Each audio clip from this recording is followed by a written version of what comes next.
Hi, my name is Andrew Kramer with Video Copilot. In this demonstration, I'm going to show you how to perform basic sky replacement inside of Adobe After Effects. So to start, what I want to do is analyze my footage.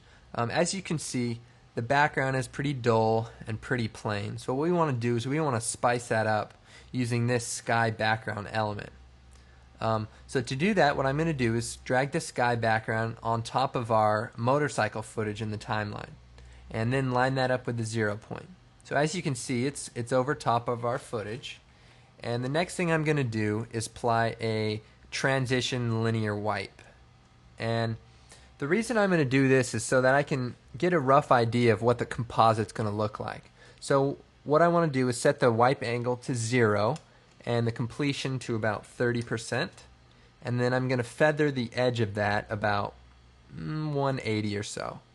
And then I'm going to move this sky element up just so I can get an idea of where the clouds might want to sit. And as you can see, this linear wipe really helps to make this clouds really seem like they go off into the distance.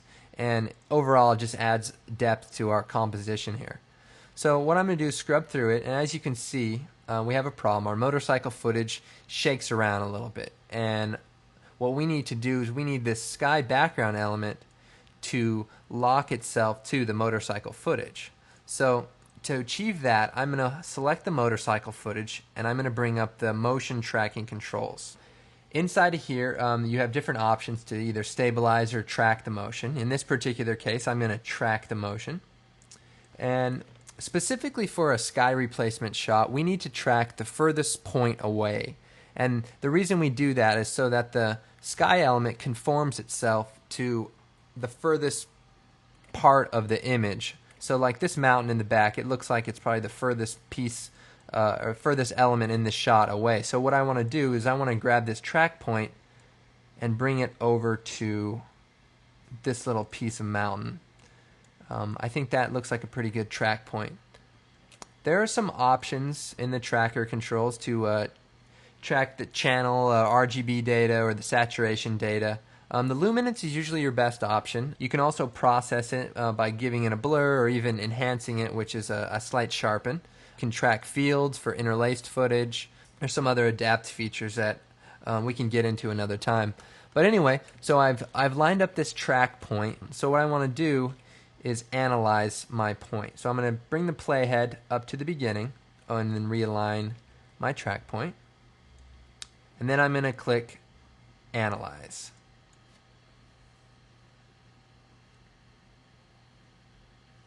So as you can see, that tracker stayed pretty close to that point.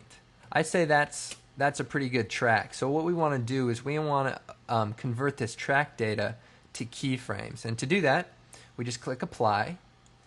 And what that will do is that will apply it to the clip above whatever you track. So in this case, it will be the sky background. So I'm going to hit OK.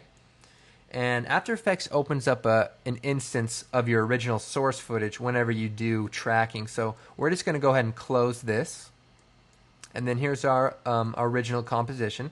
And as you can see, the sky element conforms to it pretty well, although it's out of position. So let's handle that right now. I'm going to go down to the transform properties and specifically the position. One way we could fix this is we could adjust the anchor point to line ourselves up, but actually what I'm going to do is I'm just going to select the position parameter and then move the clip around in the monitor window. And that will actually adjust all the parameters of the keyframes for each point in time. So as you can see, that looks pretty good. Let's go ahead and move this up a little bit. Oops. Here we go. Let's just move this up to maybe about right there. That looks pretty good. And we have this other problem where our clip runs off at the end. So what I'm going to do is I'm just going to scale the sky element up.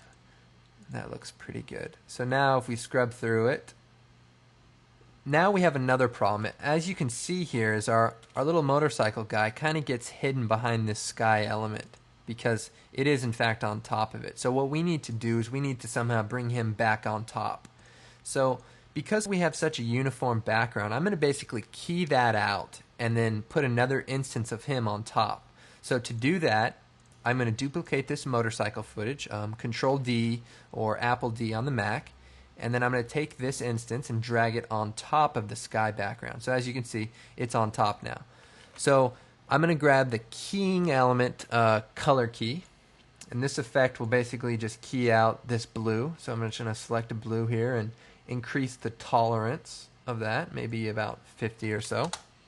So as you can see, that looks pretty good. He's now in full opacity, as you can see if I shut this on and off. So, we have a few little spots in there, so let's increase the tolerance to say about 55. So now we're pretty close. So what I want to do is let me just do a quick RAM preview and we'll see where we're at. So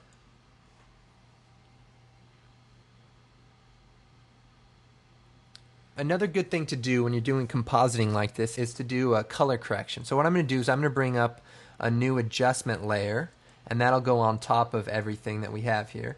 And then with it selected, I'm going to bring up an adjustment effect, curves actually. And let's just move some of this stuff out of the way.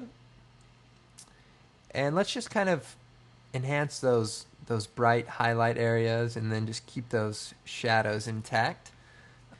The image seems a little cool, so what we're going to do is with the red channel, I'm going to just bring that up just a little bit, and that kind of warms it up a little bit. And then with the blue channel, if we bring it down a little bit, it'll bring it to a nice orange warm color, as you can see there. So I say that looks pretty good. And then let's bring up the time controls and do another RAM preview.